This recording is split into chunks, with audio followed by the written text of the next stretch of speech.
फिर क्या बताते थे कि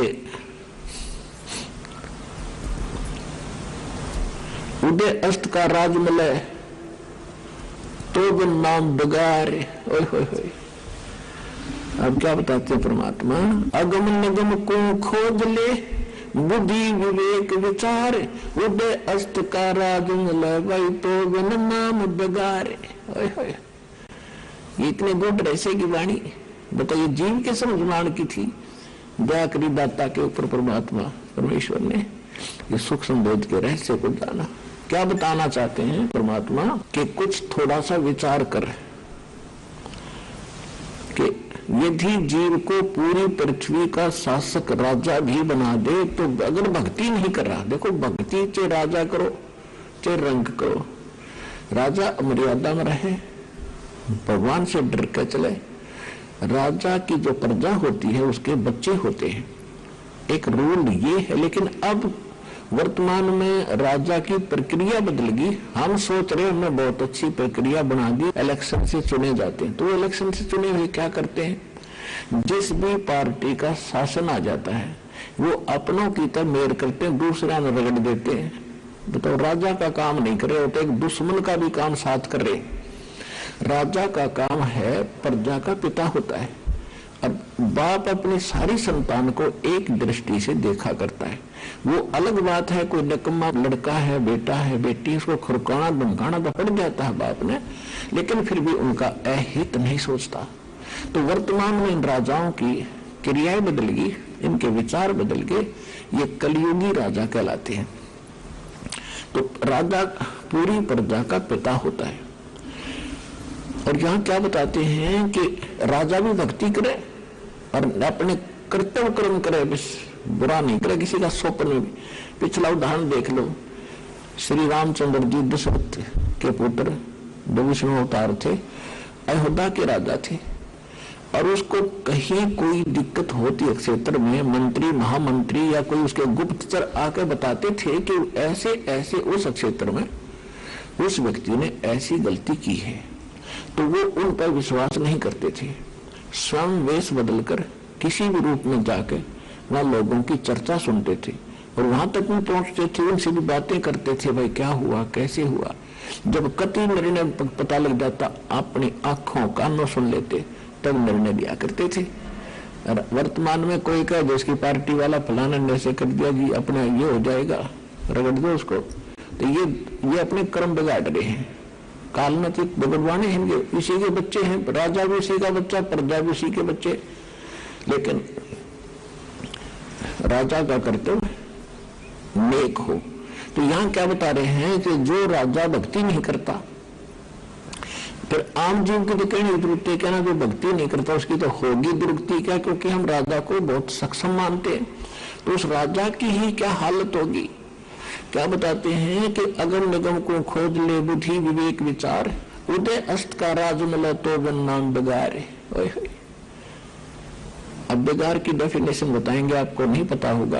यहाँ हरियाणा की भाषा में तकरीबन ये वाणी बोली गई है। इसको समझाने के लिए गुरु, टीचर, मीडिया की आवश्यकता होती है, ताकि सभी को सिंपल करके समझावे इन सदग्रंथों को।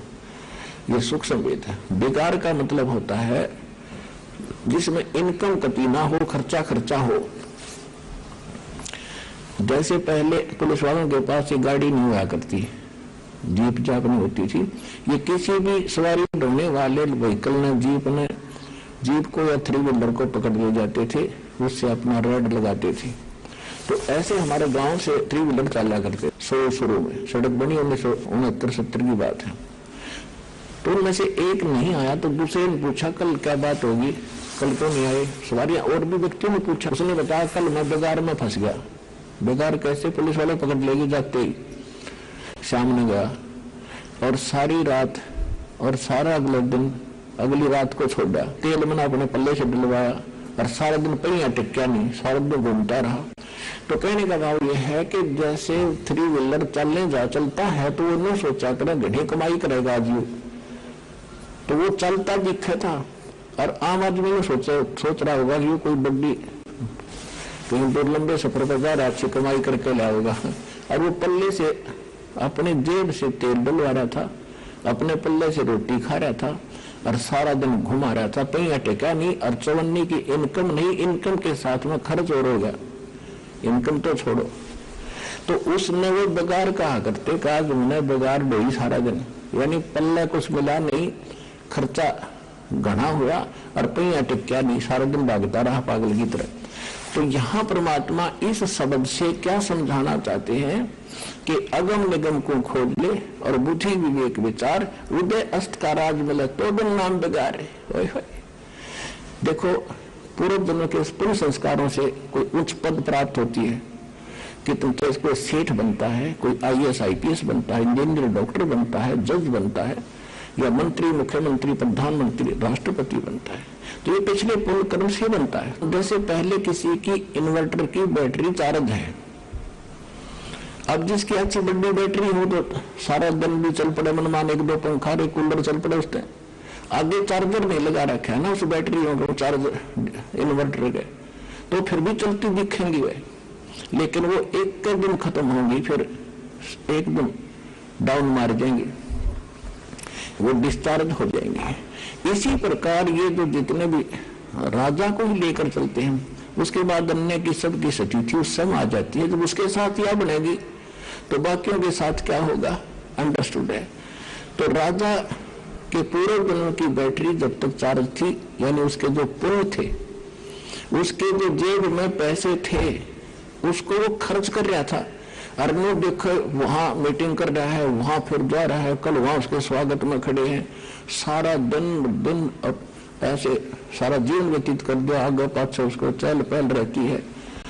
तो वो क्या कर रहा है, वो बेगार कर रहा है, बेगार अपनी पूंजी नाश कर रहा है, चवन्ने का इनकम नहीं, यानी सद्भक्ति नहीं उसके पास, और अपने पुण्यों को स्वयं ही बर्बाद कर रहा, खर्चा रोज हो रहा है और इनकम है नहीं, उसको बेगार कहते हैं।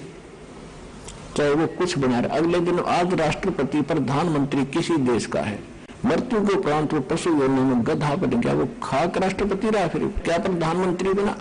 तो परमात्मा ये याद दिलाना चाहते हैं, अगम निगम को खोज ले, बुद्धि विवेक विचार और उदय अस्त का राज मिले तो बिन नाम बेगार। अब ये बातें आपके कलेजे में लगनी चाहिए, ये बात कहने सुन की नहीं, ये कर पाड़न की है। गरीबदास साहिब ने परमात्मा से प्राप्त ज्ञान के आधार से हमें बताया है कि ये बातें केवल हमने कह दी, अर्जुन ने सुन ली, बहुत बढ़िया बताई, यहीं तक सीमित भी रखना, ये कर पाड़न की है। इनको पर अमल करके इनको यहां से निकलने की चेष्टा करें, हाथ पांव मारना शुरू करो, तड़फ बनाओ अंदर, फिर साथ देगा भगवान आपको। अभी तक तो आप यहाँ टिके बैठे हो, आपने सोचो बस ठीक है, फलाना सुख हो जाए, झगड़ा सुख हो जाए, बस ठीक है, भगवान बढ़िया, ये तो सुख होंगे ही होंगे क्योंकि आपको भक्ति ऐसी मिल गई। लेकिन ये फिर झूठा सुख बताया, 1 मिनट में मृत्यु हो जाए, सुख न के सिर पर धराएंगे, तो यहाँ कितना धनी हो जाओ। तो ये बातें याद रखने की है। अब ये ज्ञान गरीबदास जी वाणी से बोला करते थे, वो उसका विश्लेषण नहीं करते थे, उनको अधिकार नहीं था, क्योंकि ऐसा विश्लेषण ये कर जाते थे सारे के सारे इस ज्ञान में घबोड़ रहे होते, अधिकारी वो है नहीं, अधिकारी के बगैर ये मंत्र काम नहीं करे। तो जैसे किसी मंत्र ने मुझे दास से लेकर कोई नकली आज्ञा बनकर पंच संत बैठ जाइए, उससे कोई लाभ नहीं होगा, डुप्लीकेट पासपोर्ट होगा उसका, वो कहीं काम नहीं आएगा।